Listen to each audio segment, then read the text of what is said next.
What's going on, everybody? Welcome to T-Box Talk, episode 20, boys. We made it to episode 20, and we are here with the original crew, the original three back in the studio. My name's Andrew. I'm hosting. Here's Josh and Bagel/Will. I'm pretty excited to get back to the original three. I think we can, we've always had the fourth person. We love to have someone in the fourth chair, but sometimes it's good to have the original three here. So it's going to be pretty fun. Today's episode, we're going to do some weekend roundup, some golf segments. We're going to cover Rory Mcllroy for a little bit, and then we're going to do some golf rules that we wish we could implement into golf that would, could make it funny, fun, more competitive, etc. Then we're going to go into some show and tell, as well as our stand-up segment. And I think me and Josh are competing this week because I love what I have. Josh loves what he has. And it is Will sucks. Just came to the table. No, I got a little something. All right. This is going to be an electric episode. So if you're listening to this, keep fucking listening because it's going to be great. Just make sure you get to the end because I just have a feeling we're going to flush through this like so good. I'm excited. I worked on my stand-up bit all morning, and so I'm pretty excited. Love about that. it. I love that preparation though, and that sort of like openness to do it. All right, so here we go. Weekend roundup. I'll start it off here. Had my draft weekend, 14th year of the League of Wales. It's my longest running fantasy football league, and so every year we kind of do a different trip for the weekend. We do a whole draft house together. We sit down on the final day and do the draft itself, but it's just more or less seeing my older friends that I haven't seen for a while, and it was epic. It was absolutely epic. We were down in Bourdain, Cape Cod. House was beautiful. The friendships were awesome. We each had a great time. Only concern is that I think I've hit the age where I can, even though it sounds so stupid because I'm only 24, I think I've hit the age where I don't know if I can drink for more than 2 days in a row. Like, I'm dead. Like, it is like, I woke up Sunday and it was awful. I almost drove my car off the bridge on the way back over the Cape. Jesus Christ. I had some nasty traffic on Sunday, too. And that was coming back from Maine, so I think it's kind of similar traffic, but not the same. No, I could be totally wrong there. It wasn't the traffic. I was just so fucking hungover, like, I could have died. I mean, dude, oh, okay, all right. That's like... And it's the stomach. It's not even, like, it's the stomach. I would almost argue that, like, you just shouldn't be drinking. You should not be binge drinking for 3 days in a row in any sequence. I don't know about that. There's when no I was in sequence college, where that's something you should. What about golf trip? No, like you can drink 3 days in a row, but like the way he's disguising it, No. I know he's been drinking. I know he's drinking in the absolute excess that he can drink. Okay. I'm saying like a golf trip, absolute. like when we went to Fox Run, like you were drinking throughout the day, but like you weren't really binge drinking. You would like have a nip every couple holes or like a couple liquor drinks throughout the day. And that you can ride out, and then you go home, you shower, you eat a meal and whatnot, and you have a couple more drinks. You have a couple more drinks, but that sequence, and that entire sequence was 2 days. So if you maintain a binge drink for 3+ days, you're just an alcoholic. I have to wonder what people do on like cruises though, because like you're stuck on a boat, so like. Yeah, but like when I'm talking like drinking for 3 days, I'm talking like we were drinking for 3 days, like nonstop. It's like. It was the basis of every activity. It's just like also just massively unhealthy. Oh my God! Like forget the alcoholism or all the things that come from that, like or the depression or the anxiety after the fact, but the actual like the gut health situation. It's the gut. So that's the only thing that was really bothering me was like because it was all light beers all weekend. So like Coors, Bud Light. That's a nightmare. Michelob's, like that's bloat city right there. Every morning I woke up like. I wanted to puke. Like it was so bad, but I'm talking about negatively about it. It was an amazing weekend. The boys had a great time. And then, Will, to catch up with you on something, I took your recommendation and I watched Nope. Oh, nice. Yes. It was fantastic. Very confusing though. I need to give it another watch. Yes. I thought it was very confusing. Did you see it in the movie theater? No. So you have the ability to watch it at home now. Oh yeah. That I did not know. See, I think when we first talked about Nope, I was saying that I was glad that I saw it in a movie theater because I was more in tune with what was going on, and there was like you can't take your phone in a movie theater. You can't get up to go to the bathroom. Well, you can, but you miss something in the movie. Oh, I didn't miss anything. I just thought it was confusing at some point. That's surprising. Usually those kind of movies confuse me too, but I pretty much got that one all the way through. Yes, Colucci's just a fucking idiot. No, I mean, like, the fucking, like, spoiler alert, it's about an alien, right? So, like, an alien kind of is chilling. The alien just, the ship thing just changes. I haven't seen it. I don't, stop. Well, I haven't seen it. Andrew. I don't know. You're going through It's fucking. not that crazy. Well, I don't think there's any like symbology to the thing doing I don't think that's a word. The thing. I don't think there's any symbology there. I think he was just like coming out of his shell. I think you know what I mean? Symbolism. Symbolism. There we go. Symbology. For those of you that don't know, I've been running on like 2% today. So Will's bear not with feeling me. the best. Bear He's with probably me. going to get us all sick, and the business is going to shut down. But. Yeah, exactly. But that's okay. Well, now y'all can work from home because we got laptops now. Yeah, I mean, yeah. But anyways, I really liked Nope, but I got to give it another watch. Josh, take it away. By the way, your comment on cruise ships, you do stop at different tropical locations on cruise ships. Are there cruise ships where you don't stop? There's one. I've been actually more and more I've actually been getting interested in cruise ships, and not the trip. I just am fascinated by the fucking sheer size and magnitude of like the building of them. Makes no sense. There's to a me. business out in Europe, and all they do is take in like cruise liners that have aged out, like a cruise ship that's aged out, and literally I think it's $1 billion company, and all they do is fucking take the cruise ships, break them down like piece by piece, and repurpose the material and the metals that are included in these ships to build new ships and to like just to recycle just for general metal plants that repurpose that material, recycle it. Yeah. And it's just like it's fascinating. But the biggest one that they have, Will, I mean, it is getting to the point where these cruise ships are like islands. It's not even really. You can't even identify them as boats or ships anymore. They almost have become. You ever see like you ever see Avatar the show? Mm-hmm. Remember when No. Well, there's this one scene where like this island becomes like a floating turtle, and it's like he's like tripping out, or like Life of Pi, same kind of thing. Never saw Life. Never saw that either. That's a fucking great movie. Is that him and the tiger? That movie will. Yes, yeah. That movie is one of the greatest movies ever made because of that. The fact that they made it so interesting and it's so like spiritual, and I don't know. Go watch that. But cruise ships are interesting. Cruise ships have. I'm talking like they're like hundreds of feet tall. They have. I think one of them had it was like 60 stories high.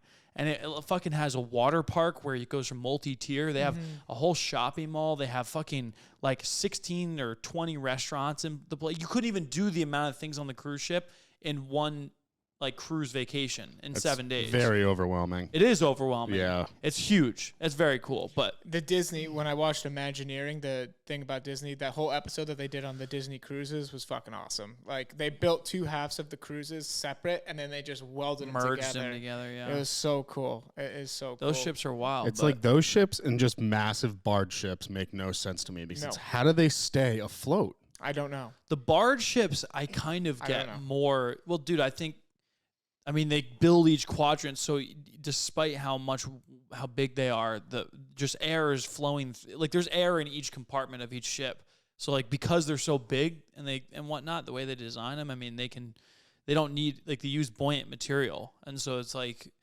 And if one part of the ship gets punctured or something, the whole ship doesn't go down because they compartmentalize the whole entire construction of it. That's exactly what I've been looking into is how fascinating it all is. So it is, yeah. So did you spend your weekend looking at cruise ships, or did you do anything fun? No, Akari Properties is expanding into cruise ships now. No, that would be pretty cool. Richard Branson, like a famous billionaire, owns a cruise line. I would love to own a cruise line, except for the fact that COVID scared, I think, a lot of people away from that. Oh, yeah, just shut them down, too, completely. Fucking wild. You remember, like, when COVID first started and, like, everyone was getting locked down, they just left the cruise ship out on the ocean. They were like, you guys aren't coming back to port. And it's like everybody on the cruise ship got COVID. I think that event with cruise ships was, like, not as impactful as the Titanic, but, like, was also along the lines of like, wow, we literally just like the cruising industry wiped out like 30 years of growth, like or 40 years of growth, or some crazy amount, in the span of a month. I mean, not to keep talking about boats here. Boats are great, but my buddy worked for a casino. He still does, just a larger corporation now. And the biggest thing that casinos give away is cruises. And so when the COVID hit and cruise lines went down, he didn't. I forget what he did. Oh, before COVID got lifted, he bought a ton of stock in Norwegian Cruise Lines. And then when they lifted all the bans, he made like a bunch of money on Norwegian Cruise Lines because obviously the industry picked back up again. I mean, yeah, there's a lot of ways to play that too. Like I was on the other end of it when everything happened. I saw the news come out of people being stuck on the cruises. I fucking bought puts, which is like stock options. So I bought puts on all the cruise lines, and I was putting like $10,000, a trade on it, and just like they were just printing money because those things. They account the way you make money in those is you account for volatility. So like if the volatility index is priced in the movement of a stock, then you can't make as much money on options. But because it was so sudden and so like crazy out of the blue, like everybody who was trading options at the time just started hammering it. Yep. So it was that's the thing though. This is kind of a wild industry. It's up and down. But anyways, point is, no, I didn't do that throughout the weekend. I honestly, dude, I'm at the point now, and this is a great avenue. Like, this is a great place to talk about this, I guess. But I'm just like, I've been solely, I don't know if I've ever in my lifetime been as laser focused as I am right now. Like this whole weekend, like I did different little things, but I don't even give a fuck. I have just been like the product builder inside of me has just come out, and I'm just like every night and you'll see what I have to show you in a few minutes, but I'm just like one with the Chinese, dude. They just fucking literally them and I mean, I was been making this joke, but like I might end up being like married into a manufacturer's like family or something, because it's out of control. But it's fun as fuck, and honestly, in the next like 6 months, I think we're gonna have there's just so many cool things to sell and people to engage with that have a need to our supply. Yeah, it's awesome stuff. Josh has been filling us in on his conversations, and you, the audience, will know very shortly what we're cooking up here. But as for now, Bagel, anything over the weekend? I know you and your girlfriend had a trip to Maine, right? Yeah. So we went up to Ocean Park, Maine, little suburby town that hasn't changed in like 100 years outside of Old Orchard Beach, and stayed with some friends. I'm basically going to call them family at this point, because I grew up with them, but I hadn't seen them in almost 4 years. So I stayed with them. It was a lot of fun. It's right on the beach, so we did log some beach hours. But before I go into, I'm not going to go and make this a 30-minute segment here, but I had Korean barbecue for the first time, like at a real Korean barbecue spot where you order the meats and they bring it over and you cook it. Some people have a gripe with like cooking the food yourself if you're at a restaurant, but I thought it was a cool experience. So that's like hot pot, right? Where is the center of the table like an oven top? It's like a grill. Yeah. And they turn it on, and then we got like, I don't know. There was a bunch of meats. So there was like pork loin. I don't know. It was cool. The sauce and the spices in it and stuff. Yeah. Oh, it was pork belly. So we did pork belly and beef, and it comes marinated in a big platter. Really cool. I think maybe my girlfriend Marissa has some pictures, so if we can cut them in on the podcast. I'm sure other people have gone to Korean barbecue though too. Korean barbecue is fucking amazing. They have a Korean barbecue spot in Providence that's really fucking good. They do, and they have one in Johnston too, which is apparently very good. Really? So it's right up the road. It's kind of in a weird area. I think it's on Cherry Hill Ave. I mean, I could be wrong here, but it's like 10 minutes from our apartment. So that's cool. Other than that, Marissa and I ended up randomly visiting the #1 sandwich food truck in Portland called Mother Truckers. Had one of probably the best sandwich of my life. I think I've heard that before. Yeah, they won best food truck sandwich in Portland last year. So we were unable to eat at the two places we wanted to go to, Duck Fat and Palace Diner, because the waits were ridiculous. Are those the ones that run the television show? Yeah, and everyone's blaming Somebody Feed Phil for that because you could never get in there now. So we didn't even bother trying after we saw the line at Duck Fat. We just said, fuck Palace. But that was cool. Is that where I saw it? Somebody I watched Feed the Phil. Portland, Maine episode with Everybody Feeds Phil. I'm not a big fan of Everybody Feeds Phil. That's personally Somebody Feed Phil. Somebody Feed Phil. Or everybody. It's him. Yeah. It's not his style of like comedy. He creeps me out, man. He's a quirky dude. I didn't like the first season of it, but then I watched it over again. I watched season 2 and season 3, and I'm surprised you were willing to give it that kind of love. I just like food shows, and I think it's like there's only so many of them out there right now. Dude, so that I was thinking that too. Have you seen the show Bear? Yeah, on Hulu. Yeah. Dude, the guy from Shameless. So it's so fucking good. And you know what's crazy, Will? My brother and I were like feeling that the other night. We were like looking up cooking shows like that because the only two I can think of is the only three I can think of where there's a host that I'm like that entertains me is Anthony Bourdain. Right. Which is, but he's like, and he's also not around anymore. Not around anymore, but he also like is just kind of, his personality is like, I mean, the way they do it is not exactly fun. It's more like informational. Yeah.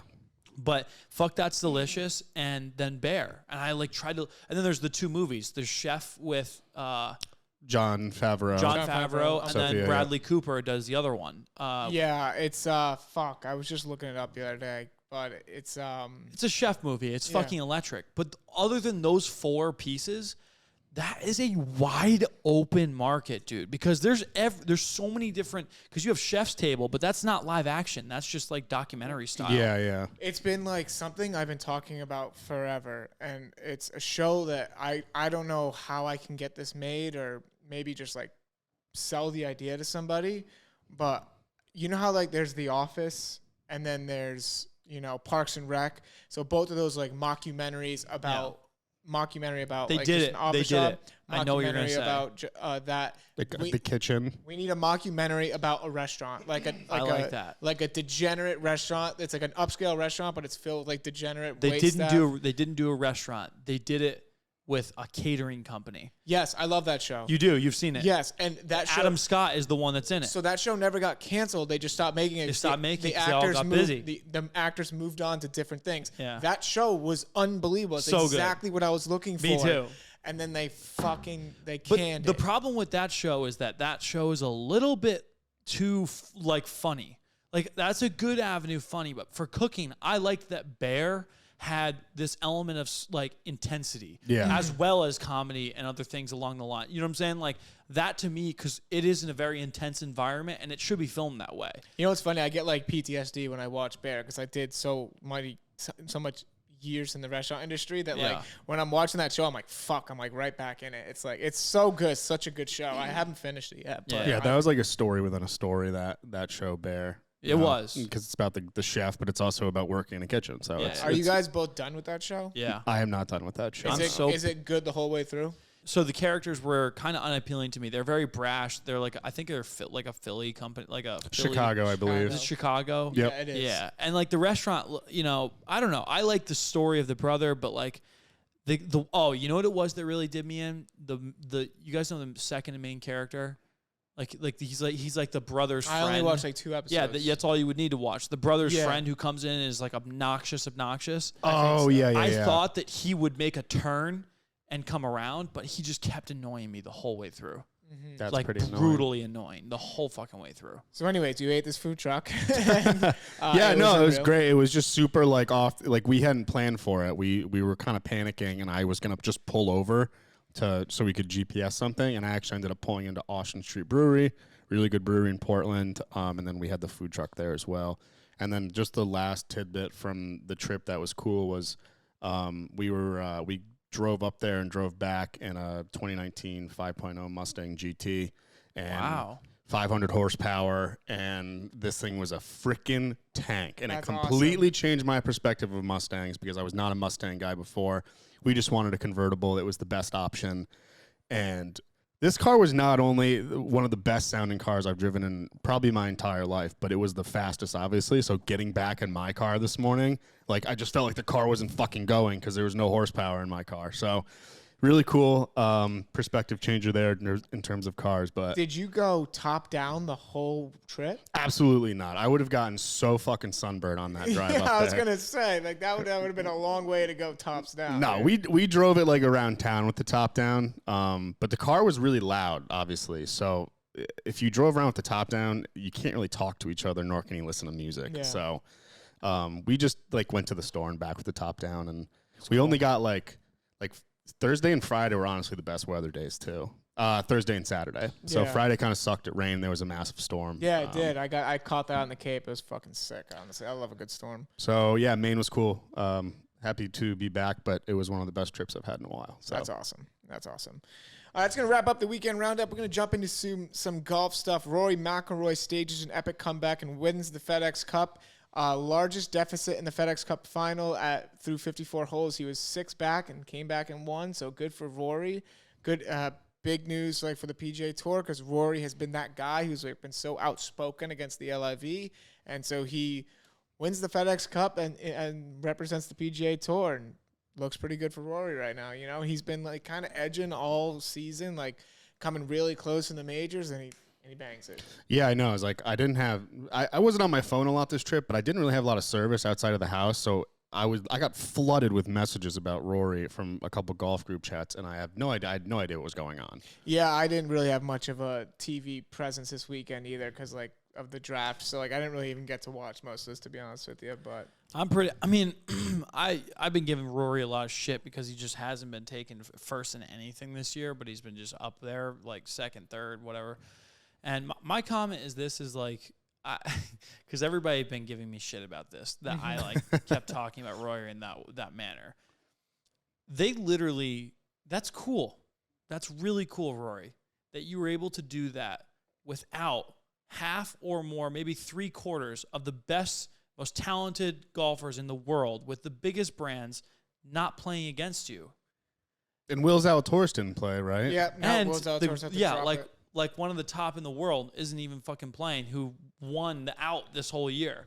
So, congrats. Once an entire new tour comes along and takes 3/4 of the world's best golfers onto that tour and eliminates them from the tour you're on, you finally got to win. So you're going to catch some flack. You're going to catch some heat. You finally did it, Rory. After all year long of placing 3rd and 4th and 10th and 20th, you finally came out and you won. Well, congratulations. What's undisputably somewhat remarkable, and I think I hope I don't get this wrong, but I think he's the 3rd person in history to have a career season-long scoring average below 68.7. Tiger Woods did it, and Vijay Singh did it. That's good company. He's he's always been a great golfer, but at the end of the day, I almost think you're just out on Rory McIlroy. Well, no, it just would have been more. It almost would be more impressive to me at this point if Rory left the PGA Tour, went to the LIV Tour, and then won on the LIV Tour. Because I feel like he'd crush on the LIV Tour, though. I don't know, maybe. After this week, seven more. Not mid-tier names. Well, one big tier name. Cam Honestly, Smith. if you had, Cam Smith, but if you had, right now, if you took Scotty Scheffler, Rory McIlroy, and Justin Thomas, and you push those 3 players to the LIV Tour, I think the talent in the pack of the LIV Tour would be 100 to 1 from that to the PGA Tour. I don't even know who they would have left. We talked about this the other week. They wouldn't. So it's for me, if that's true, to not beat out Dustin Johnson to me, he chokes a lot, but when he wins hard. He really does pull away with fucking championships in a lot of instances, along with many other players now on the LIV Tour. So to have this whole thing kerfuffle going on with these two, it is kind of weaning on these major and not majors because they were playing together in them, which he didn't win, of course. But the only PGA Tour specific events to consider him the best after him not playing against Phil Mickelson. And I don't care if Phil Mickelson's on the end of his career. He's still fucking Phil Mickelson. If you're playing against Phil Mickelson, that's just the stress level of being in the same fucking group as Phil Mickelson. You know what I mean? Just in the competitive nature of who he is. It's just, that's the shit that we're missing out on these types of events right now. So. Yes, and we're going to see in the off season now for the FedEx Cup and stuff, what are they going to do? I'll also be interested to see if, we're local to Boston and LIV Tour is coming to Boston. We were just talking about it. I'll be interested. I'm personally not going. I don't know if you guys are planning on it. I don't think I'll be here. I think I'm going to be weekend. Oh, is it really? Yeah. And this weekend. Maybe I will be here. So I can't go because I've got stuff this weekend, but I would be interested to know if any of our friends go and let us know how it is because I didn't check how much it was. We should fucking go to that. We should 100% It's go to that. $75 for ground tickets, I believe. would pay it in a heartbeat. And it's $275 for the first tier of the one of the clubs. We should fucking go to that. Oh my God. I need to think about that after this because we should be the reporters in town, dude. You know what I mean? Like the reporters on behalf of T-Box talk. We could. That would be fun. Because they talk a big game social media wise, the LIV Tour. I'd like to see if that transfers over to an actual experience there. Some other golf stuff we're going to do. All right, so I came up with this idea. I want to do a quick, few bullet points each. Fun rules or quirks that you would add to the game of golf to make it funner, harder, funnier. Like, what do you got? So I've got a few things. I've got two. I feel like you guys are going to be better, but I have two. One, yeah. All right, I'm going to go first. All right. My first rule, the chirper. Each golfer can bring a caddy/chirper to make insults towards the other golfer as they are playing. Not necessarily like shouting in their backswing or something like that, but just like subtly just like talking shit. Like throughout the round. Throughout the entire round. Yeah. And just getting in their head. Getting in their head. I thought about that, and all I can picture is the jackass guy from Happy Gilmore. Yes, exactly. But the problem with that is that's still in the backswing. That's like he's just saying it's a mental. You create an entire new avenue of mental toughness, mental warfare, which is kind of what we did when we did the OMADA versus. I was the announcer, and I was going to each team, and I would like talk shit. I'd talk shit, or I'd I'd try to get in their head. I'd do different things, like try to make jokes and whatnot. And it did play with them kind of throughout the round. But if each team had their own person and it was just head-to-head mental warfare, that would be pretty fucking wild. It would be sick. And like you could just, and then you could like split the winnings with that guy for helping you out, talk shit and stuff. So like you just have to be able to handle it. So it would be pretty cool. That's a great idea. And then another one I had was a baseball bat. And now this can go two ways. You can either, as a player, toss up a golf ball and hit it with the baseball bat once per round, or force your opponent to use a baseball bat. If you think you're confident in hitting a golf ball like 400 yards with a baseball bat, an aluminum baseball bat, you can do it on like a wide open par 5 where you have a ton of leg room to work with. But if you think your opponent can't use it, you take the baseball bat and you give it to them, and you say, you have to use the baseball bat as your shot. It's either an advantage or a great complete disaster. Yeah, where you hit your ball like 10 fairways. Once per 9, once per round. Yeah. Okay. Cool. Because if you force your opponent to use it and they hit it like 10 fairways over, they're going to lose the hole and then lose a shitload of strokes. Yeah. And then another one I had was club eliminator. You have to you get to take a club out of your opponent's bag and eliminate it for the rest of the round. That's kind of cool. I feel like there might be something like that.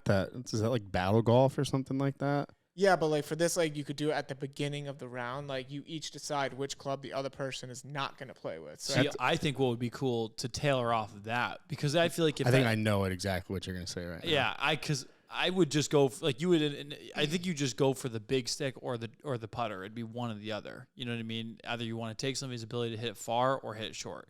But I feel like if you took like a mid iron, right? If I took a mid iron from you, then you would have to be forced to either hit heavy with another club or try to lay back with another club. That's still fucking easy compared to like trying to hit a ball. Like if you're trying to putt with a 4-iron versus having a putter. Because if you take the putter and the driver, if you took my putter first, I'd putt with my driver. I wouldn't drive with my putter, but right. That would be the best possible club outside of like maybe a 3-wood. That would be good for putting. I mean, that's because they do that in the tour at times where they or like a 1-iron. But the only reason they do that is because the loft, because it's the least loft club in the bag. But I almost think I might go with a 3-iron on the green. Yeah, that's a good point. But what I was going to say for a rule change would be every 2 or 3 holes on an 18-hole round, you would take another club. So like as you're going through the round and you're seeing the performance of the other person, you get to take that club out of their bag, which forces them to change and adapt as they go through. That's a fucking video right there. I think a fun one too would be like kind of the reverse Uno card. So like you and someone else would have to swap bags and play 9 holes with each other's clubs. That's cool. I don't hate that. I don't hate that either. That's another It's like idea. not Problem face is I could value. do that. I don't think it's too difficult. But what if you were forced to swap with like a 70-year-old man and he had senior flex clubs and you have a 130 mile an hour swing speed? That's true. Like That's you could true. snap his club on your backswing, and then you're down a club. Yeah, that's But true. I've seen Josh show up to the course and forget his golf bag. So like he's done this before. Yeah, where he's just that's like, true. using At other this people's point, clubs. if you're an average, if you just have like an average anything, like a decent enough pair of clubs that's not from 1962, like I could absolutely just pick up a club and play a decent round. I did see Colucci hitting the ladies' clubs in the sim the other day. He was I was hitting them pretty mashing well. them. It's his height. It has it's not even that they're all that different of clubs. They're just like forget the pink on them. They're just slightly smaller. Well, no, they're super floppy. Yeah, they have less flex, but like Very floppy. It was like a beginner set too, so that probably has something to do with it. Well, but- I was mashing the ball, so I might. no, that driver is a full driver. Like No. I'm talking about the irons are very floppy. no, I know. I'm saying that They're graphite shafts, right? Yeah, like- they're still a decent enough pair of clubs. Like, and that's the thing is like that's kind of to the point is that like if you once you understand the metrics of how you're supposed to make impact with the ball to make it do X, Y, or Z, then you can pick up any club. The only difference is your distances. If I pick up Micah's Nike Vapors that we hit in the simulator, my 7-iron goes about 5 or 10 yards shorter than my clubs because they're different lofted 7-irons. You know what I'm saying? So that's to me is the only thing, or the weights maybe of the putter or something. But Will, you got a couple? Yeah, I kind of went a different route with this, I guess, but and of course it's always food. I think it would be cool if you could have a little freaking camping stove or air fryer built into a golf cart. So then you can just slap some dogs in the air fryer, close the air fryer, drive to the next hole, and boom, you got hot dogs. Will fucking loves air I fryer. don't hate that because you could take some electricity away from the battery and Exactly. freaking chart. Like carts got fucking TVs and USB chargers now. Where's the grill? Where's the air fryer? Yeah. No, I mean, like I that. understand the perspective behind a course not doing that because it forces you to buy food and drink from the course. You could but also build your own. They probably have that with the custom golf carts out there. You probably do. That's a question for my uncle. He lives in the villages. Because they have drives golf carts. Remember what I everywhere. told you guys before about that AC unit that the cooler full of ice where the ventilation to your fucking. I mean, blasts in through the top. Yeah, or- because that's they're from the original episode. like when I went to South Carolina, dude, that town lived. It wasn't even about golf. Their golf carts were their means of transportation. Yeah. yeah, that's what I was saying. Yeah, the villages is my uncle. Literally drives right. it all day Yeah. to dinner, package store, lunch. Exactly. Yeah. Which is kind of wild. I don't know. That's like a thing? I mean, but I'm going down there in September, like I was telling Josh, so I'll get to kind of experience that firsthand. that's kind of cool. And you I've can still never- get DUIs and shit. I so- was literally about to ask that. I literally was about to ask that. Can you get a DUI driving the you can golf get it. cart? You can get a DUI on a bike. Yes, you can. Yeah, yes, I you mean- can. Someone got a DUI on a lawnmower once. I remember I read that article. That was pretty funny. I hope that wasn't an Onion article, but it was pretty funny. Well, I got one more, and this one kind of comes from going on not necessarily golf trips, but maybe playing a new course with some people you haven't seen in a while. No one ever takes a fucking group picture.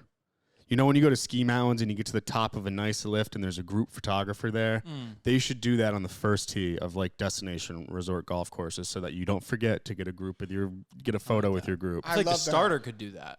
Yeah, I mean, but is starter- 85-year-old Terry from Fox Run going to take your picture? No. But like at least somebody there who's like it's a known thing that. Yeah, like, but how about even a photo booth? That's what I was thinking too, but it might come off as like tacky almost. why you know would you what I want mean? a photo booth on an outdoor golf course?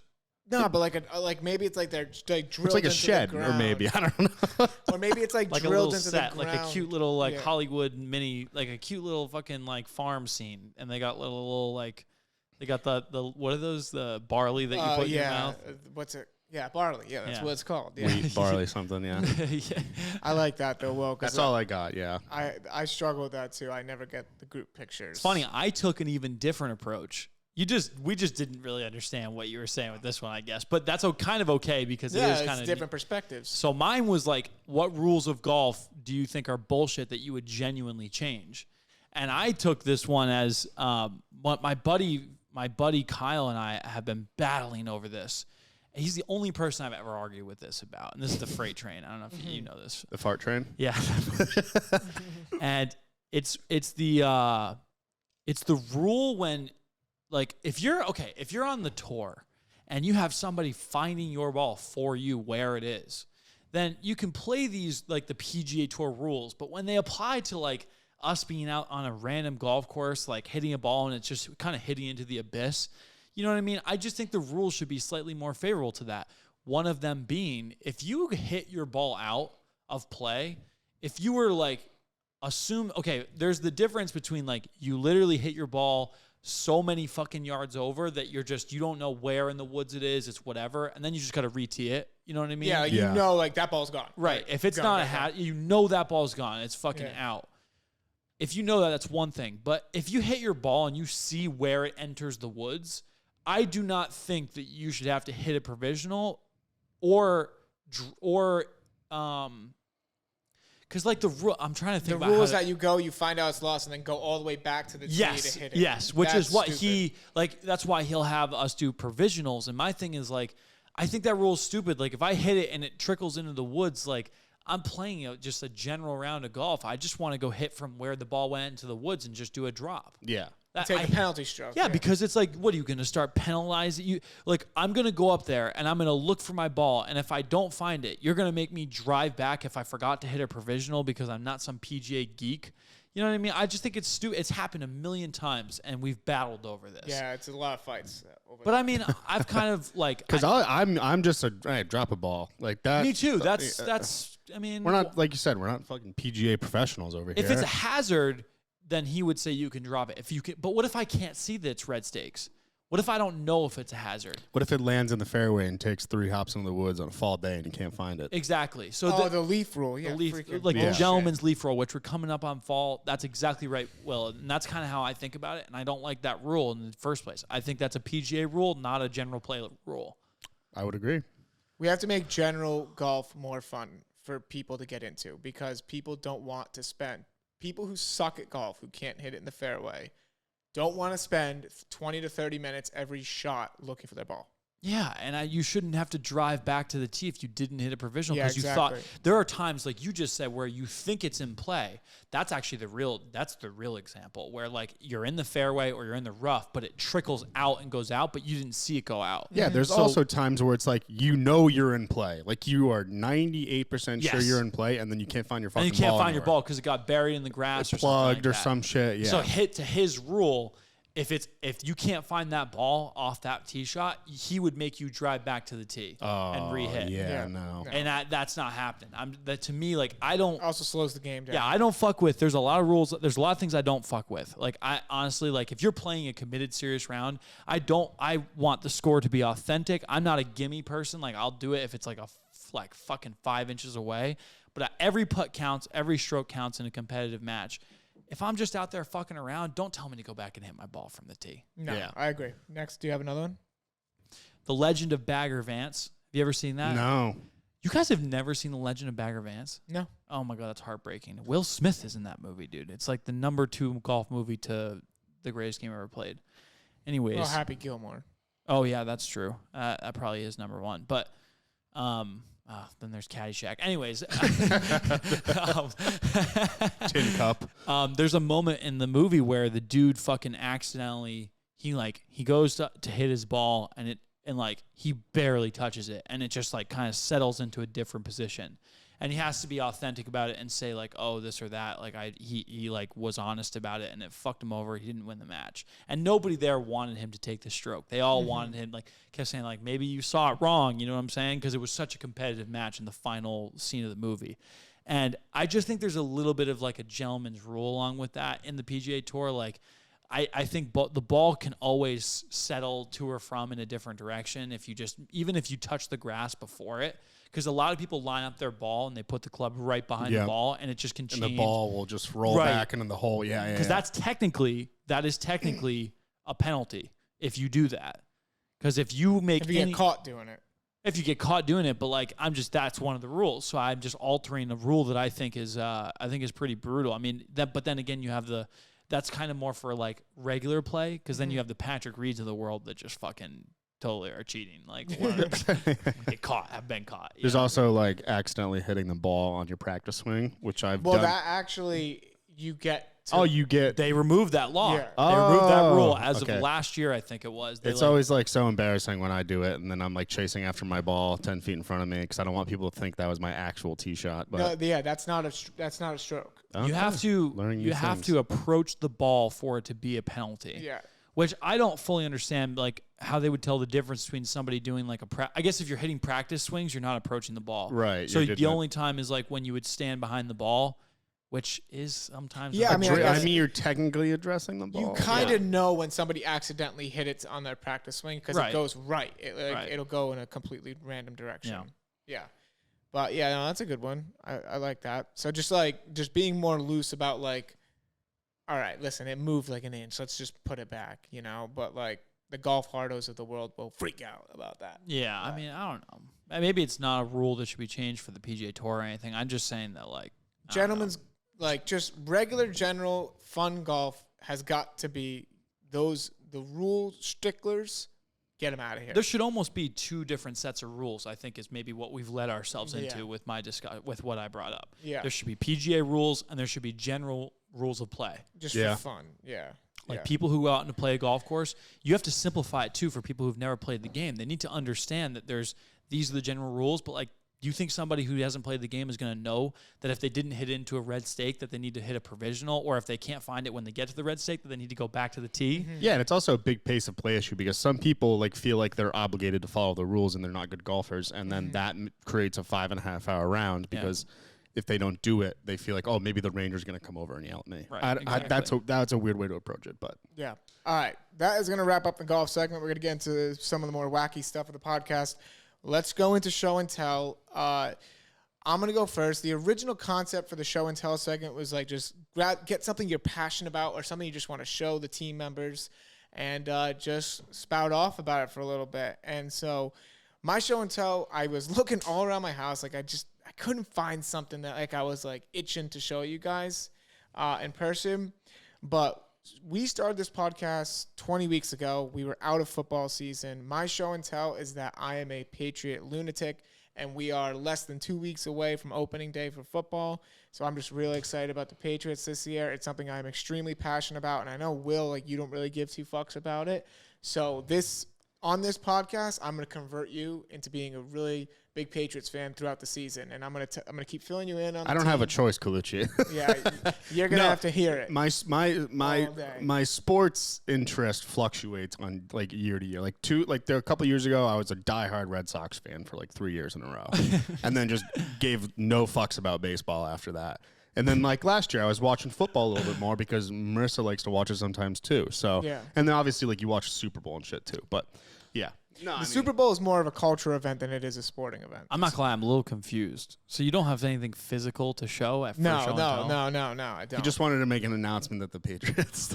Well, it's like what I'm passionate about. I wanted to show that I'm passionate about. This is what we did. If you go back to the first episode of the podcast, I was telling my show and tell was Elden Ring. That was my show and tell. That's true. Your show and tell was movies. Oh, you're right. Mine was a car vacuum. Oh, wow. So you have two different show and tells. You have physical show and tell, and then you have emotional show and tell. Yes, exactly. Oh, wow. That's true. I know I went first because I knew mine wasn't going to be as good as your two's because you guys have some physical cool stuff to show. Josh, you're really pumped about yours. Why don't you go? We'll save you for last. Yeah. Are you done, or are you going to keep going? Save you for last. Go. Have him go first. Okay, so I have a physical show and tell, and this is a little jokey show and tell, but hold on, I'm gonna have to go over here, people. So, okay, yeah, it's in here. What is that green thing behind your head? Are those your glasses? Croquis. They're eco-friendly croquis. I got them at a thrift store in Portland, Maine. Weekend Vintage, shout out. They were $1. So I don't know what podcast episode it was. It was. Well, let's just say 5 to 10 ago, we were in a deep, deep candy conversation. Mm-hmm. And I went in Old Orchard Beach, I went to this place called Dickinson's Candy Factory. And it's like a Willy Wonka-style candy factory. Like, it's got everything you could imagine. And I walked past a shelf of candy, and they have a lot of old-school candy there. And I thought, that's got to be what Josh was talking about when he said it was his favorite candy. So I got Josh. The candy mega buttons. Candy mega buttons. So they're like the things. Good memory. And it took a while for us to explain to Colucci what the candy was, or maybe we had a special guest. Yes. But that's literally the candy. That's fucking sick. So Bust it open. Josh. Let's try. I don't even know how to eat these, bro. You just pick them off. You literally pick them off the thing. So this is the mega one. There's also is it supposed to be a play on Mega Millions? No. No, Gucci. It looks like a lottery Oh, ticket. you mean the brand? It looks like a lottery the ticket. brand. This is what he's talking about. The original one was like out of like this like the old country stores, and they were like one each. They were tiny. Yeah, they were really really small, and you just like one at a time, like little. How'd you eat them? So you do that, but these mega ones have come out, and they come in all different types. I had bought one that was sour. I've never had this one personally, but each one has a different flavor on this one. But they're typical. The OG ones are just like the most neutral, like it's like candy cigarette. It's kind of like maybe like a Necco wafer or something like that. Yeah. So if you're listening on the audio podcast, it is you hear a Josh. sheet of buttons. And they're actually candies. So take a peek at the YouTube episode, which should be out on Friday morning, All right. possibly Thursday. I'm gonna take one. I want a cherry one. What do you just pick it off and eat? Wow. Holy shit, that's fucking great. I didn't like the sour ones, but these ones are electric. Pass one of these down here. All right? Give him. Listen, I don't. If he touches this, then Yeah, that's true. Don't let me touch it. Yeah, Will's Pick it low-key off for him. sick. Just Which pick- one? Which flavor do you want? I don't give him care. one of each. Give him one of each. They're so tiny you can eat. Oh my god, that's good. Holy fuck. Dude, these That's are good. really good, dude. Oh yeah. It's good, right? Oh yeah, these are good. And like you could eat of the original ones, you could eat 1,000 of them, and it's like as much as like a Tootsie Pop. It's just like hardened sugar basically in That's a it. button form. Yeah. And it's kind of cute. You like pull them off the package. Oh, so you eat them from both sides? Yeah. Oh, that's awesome. It came with 2 sleeves. Yeah. Did you let Will try one? Yeah. Give me like one more. That was tasty. Try one of each flavor. Because this one is different. The other one was all the same, but Some good eating ASMR for our listeners. Yeah, try not to eat into the microphone. But Will, this is a really cool thing. A good wow, memory. lemon is fucking delicious. I'm a big lemon guy. I hate lemon flavored candy, but I'm gonna try this. I was wishing this was banana. Raspberry? Yeah. The lemon was good. Yeah. But, no, it's not, Oh, dude. raspberry. I'm not a berry guy, but that was very good. Hook me up with the Raz. Lemon was not good. That tasted like lemon pledge, dude. I thought it was good. Cool. I thought it was good. Tasted like lemon high noon. You like those? Yeah, I do love lemon high noon. What's your favorite flavor? Blue raspberry. Blue Raz. Easily. I'm going blue raz, lemon. Basically the opposite direction. Orange I think, cherry. for me. Yep. Actually, it went the exact direction that it's I'm listed. blue, red, yellow, orange. They wanted you to save the best for last. Obviously. Will, these are sick. I'm gonna eat all these. Yeah. Yeah, I'll put those away. All right, Josh. Time for your show and tell. Will, that was Alrighty. That was actually a good one. That was a really good one. This next one, originally, earlier on in the podcast, I said I've been like one with the Chinese and, manufacturing and all that shit in the past couple months. So we found this manufacturer that's going to make all kinds of things for us. Bags, golf bags, push carts, but we didn't find them. They've been in my family network for like 35 years. And it turns out my dad had this company just hidden in the back pocket, and they're willing to take on, the golf industry with us. I told them that in order for me to get involved to proceed with them as a customer and a partner, I would need them to ship me this, because you can only get this in China. And when I was younger, my dad would bring this home for me every time he would go to China, because he would go to China for fucking weeks and weeks, sometimes months. Yeah, I remember that. And when he would come back, he only brought them a couple times, but he brought these to me. And they only come around once a year, even in China. And so I told the manufacturer that if they didn't give us this, that there would be no forward motion with our companies. That the balance of our relationship would hinge on them giving. It wasn't a threat. It was just like, give me some of these. I want these.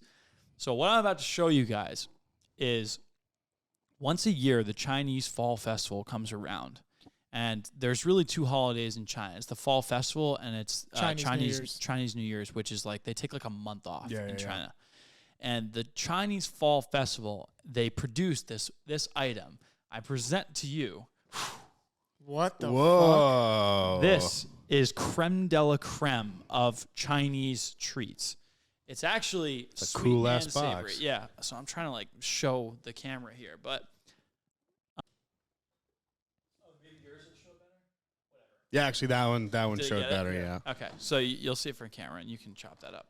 So, what these are Chinese mooncakes. Wow. What? And these are like my all-time favorite thing that I've ever tried from a different culture when I was a kid.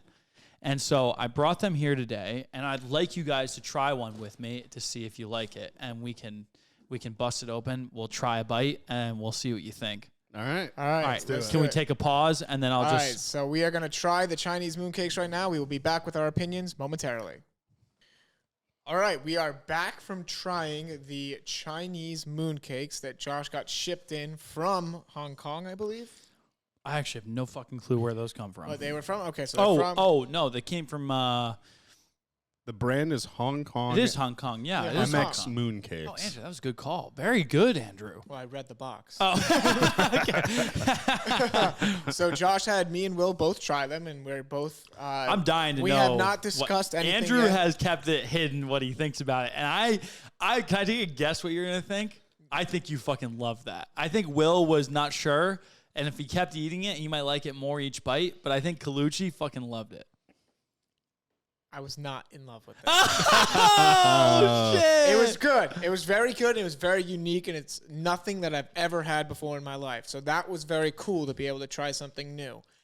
I didn't like how it like kind of filled up my whole mouth. Like as soon as I like You're bit supposed to drink. You're supposed to eat it with a glass of milk. Okay, that would have helped. It literally sounds crazy. Like that is like cookies and milk or like cake and tea. It's literally Okay. that's the difference. But it still tasted very rich and it was very good. And now I'm going to guess what that was made of because I have a pretty strong guess. And the boys are telling me that they're never going to guess it. You might. I don't know. Is it hardened peanut butter? All right, so it's starting to sound like I was not even close. Colucci, you aren't even in the same fucking universe. That tastes like peanut butter. That's because it's nutty. It has a nutty flavor and it's pasty. But the reality is, what that's made of.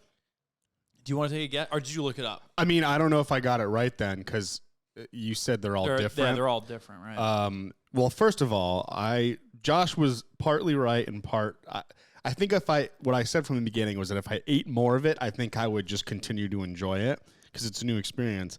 The consistency was the only thing that threw me off. It wasn't the taste. Mm-hmm, I agree. And if for our viewers, for our listeners, I'm looking at it right now across the table, and there's a piece laying on its side. And if I took one quick look at it, it might look like seared ahi tuna.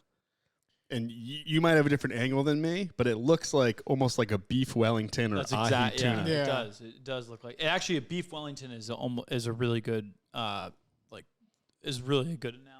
So Why? Because is it made from mushrooms? No, because a beef Wellington, when they use a pastry on the outside, and this is not even that. That's not even the type. This is like I don't know what the fuck it's made from, to be honest. The consistency of that, it's too soft to be like a fried pastry. It's too golden brown to be. I don't even, dude. It's so bizarre.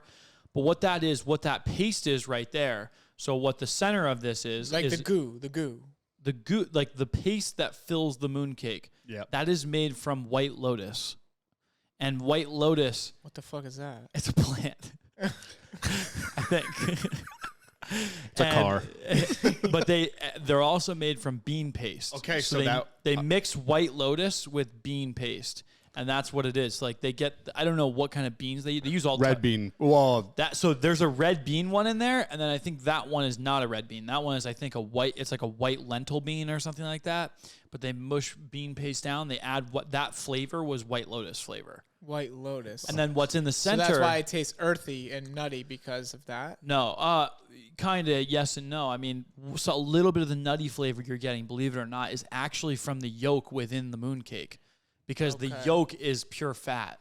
And so they don't put any egg. There's no egg white. I don't know if there's egg white in the paste, but I know that if you were to try this, that would be the savory part of this. It'd be the salt to the sweet. Guys, I'll tell you this. When I was a kid, I had the same experience that Will had. So my dad brought him home one year, and I tasted it. And I was like, I don't know if I like that, but fuck, that's kind of good.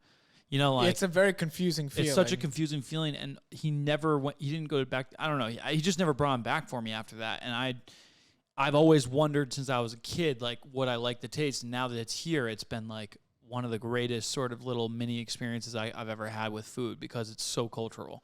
To all to anybody who is of that culture, of the Chinese culture, this is a gem that you've brought to us, and your heritage is strong with the OMADA team. They like also shout out Susie for hooking us up with these. You're the fucking best, Susie. Yeah, I mean, that was really, Josh, that is one of the best show and tells probably we've ever had. Because, I mean, that was just straight out of China. That's just shipped in from Hong Kong. That's fucking awesome. That's true. That's classic Mooncakes, too. They make new ones that are different, but that one's like the fucking OG, like thousands of years they've been making those. That was very good. And the artwork on top of it was really cool, too. It's beautiful, right? Yeah. They just put so much effort into everything. It's fucking awesome. All right, that is going to wrap up the show and tell segment, and we're going to go into the stand-up segment. I'm going to kick it to Bagel to get started. Yeah, because mine sucks. I was really hoping you let me go first. I wouldn't say it sucks, but it was kind of just a self-realization that I had when I was on vacation this weekend, and it has to do with, like, alcoholic beverages. So, like, you know, when you're in college and there's, like, certain things that, like, you go out to a bar and get, so, like, maybe a Jaeger bomb or like a Red Bull vodka, and when you get older, you don't drink those things anymore because it seems very aggressive as you age. Absolutely. Regardless, I think it's a stupid concept, but we were out for Korean barbecue the other night, and we were like, we should do something fun. So what do you do when you go to Korean barbecue? You get sake bombs. Oh, yeah. And my friend Mitchell, his mother, who I believe is in her 50s, we left her out, and she was upset, and she had never had a sake bomb before. So we got Miss Chamerka. Shout out Miss Chamerka. We got her a sake bomb, and everyone at our table, because it's a shared table, went sake bomb. And she slammed the whole thing, and I just thought it was really cool because I think it's breaking down, like, conceptual barriers with, like, you can't drink a Jaeger bomb when you're 55 years old. That was pretty fun. I think the funny part about that was you just, like, when I thought it was going to be this lighthearted thing, you're like, I think that's really cool because it just broke down conceptual barriers and like. Well, it's like, even if I go out to a bar these days and I order a Jaeger bomb, I think people might look at you weird. I mean, I don't. Like, it was cool in college. Why can't it be cool when you're 27 or when you're 55? Yeah. It's still alcohol, like, regardless of what you're drinking. Well, it's just, like, aggressive. It's like binge drinking. Well, I binge drank. I like that. That was a nice note. But I'm going to give you a pass on the comedy aspect of it because you were sick this weekend. But I'm telling you, I had nothing for. I think you need to hit that button though, that little cricket button right there. Sorry, Miss Tremarca, you're getting the crickets. Sorry. We made your joke funny by doing that. I thought it was cool. Very cool, very cool, very cool. That was a Shanks approach. Just it's you got to have a punchline or something. It was original. Which I commend you for going original. I'll take anything bullshit original over anything that is taken from online. Fuck Shanks. Still. Shanks is still catching strays. People are telling me they miss Shanks. They were like, we miss Shanks. I miss Shanks too. Damn, you didn't know Shanks, huh? We'll get him back on here soon. You know what? Let's leave a little homework in here for him. I want to see if Shanks is listening to the podcast. Shanks, if you're listening to the podcast and you get to this moment, text us just the word "I listened." Just that. He doesn't even watch fucking TV, dude. He's Let's just see if he's keeping up the track. He's also on Apple Music too, so we are. I think we're on. We're on Apple Music. Yeah, we are. Apple Podcasts, different. Yes, we are. What can you? No, I don't know. All right, I'm gonna go next. I worked on this. If it sucks, I might just retire. Okay. So I was at the mall the other day and, just doing some shopping, and I'm a big mall guy. I like to usually go to the mall alone. I pop some headphones in, and I hit my normal shops. So anyways, I'm walking around doing my thing. Some guy approaches me, older gentleman, giving a little bit of creepy vibes. Did you say you were at the mall? I was at the mall, yeah. You were with an older gentleman? That's a joke in and of itself, dude. So this older gentleman approaches me. And, I was a little creeped out because, why are you coming up to me? I have headphones in. So I had to pop my headphones out to talk to this guy. And he starts, kind of weirdly. He goes, hey, man, can I ask you something? I'm like, yeah, what's up? He goes, can me and you go to the bathroom and can I take some pictures of you? And I was like, yo, what the fuck is wrong with you? Like, get the fuck out of here. Like, I get so pissed off, and I'm like, who has the audacity to do this? And this guy's like, no, dude, don't worry about it. Don't worry about it. Like, I'll pay you. I'll give you like $300. Like, please. What did that actually happen? So I'm like, dude, are you fucking kidding me? Like, that's so fucking weird, right? So then I continue along on my mall journey. I would have left right there. And, Jesus. and Malls are scary places nowadays. Never. And I pass by Zoomies, my skate shop, and I see that they're having a end of summer sale. And I had an extra $300 on me to spare, so I went in and bought a bunch of new clothes. Yeah! He did it! Give him a fucking clap, dude. Where is it? Green? Is it green? I think it's green. I don't care. It's not the crickets. Damn it, Will. Yellow. It's yellow. Woo! He got it. Boom. He got it, baby. That was a fucking joke out of Colucci. Dude, you got a knack. That was pretty good. Yeah. That was like, you just blew every week combined together with the amount of laughs I got out of that. Yeah. That was one more up high, baby. That was fucking sick. Yeah. That was good. Wow. That was good, Woo! Coach. And no, I did not sell pictures of myself for $300. Colucci? I'm not that broke yet. I didn't even need it. I knew it wasn't true, but it was still a funny fucking joke. You did a great job there. Thank you. And to that point, I was just going to lead me right into it, because that was something I've been chirped for recently, was that I outed my joke last week, and the last couple times I've brought my dad into the equation because I didn't want to tell a lie about who the fuck he is or what he's done. And I've been getting shit for that, and it's been pissing me off. So the people who are giving me shit, I'm gonna oust right now here on the podcast. And it's not a crazy thing, but so this is a little story from my life, and it goes something like this. I was when you would go to college, right? You have this sort of like these intro meetings with different people, and I met these two guys kind of, it wasn't random because we were going to rush for this fraternity. I met them in kind of an odd sort of, I think it was at the Rat, which was like our little restaurant or something with other friends. On-campus dining. So I meet with them, and I meet them kind of at the same time, but one guy's name is Dan and one guy's name is Nick. And we're getting into conversations and just trying to figure out a little bit about who each of us are. And Nick asked Dan at one point, he's like, what are you in school for, right? You always want to know, like, when you're in college, like, what are you in school for? What are you studying? And Dan looks back and he says something along the lines of, like, civil engineering. And he's like, he wants to build things. And Nick looks back at him and he goes, oh, that's fucking cool, civil engineering. I've been curious about that for a while. So he goes, what are you going to do with that degree in the future as a civil engineer? And Dan responds back, he's like, I want to build bridges. Flash forward a little bit after that, where I'm kind of going out, and I see these two at a bar, and I walk up to them and I kind of address them. And when we sit down and talk, they're a little bit awkward together. And I'm like, kind of like, what's going on, dude? And I look at Nick and he says, I can confirm that Dan wants to build bridges. And I'm like, because they're being awkward, I'm like confused about it. And he looks back again, and I'm looking at him like, what the fuck do you mean? You can confirm that Dan wants to build bridges. And he says, I didn't think his first structure would be designed after the Eiffel Tower. Oh, my God.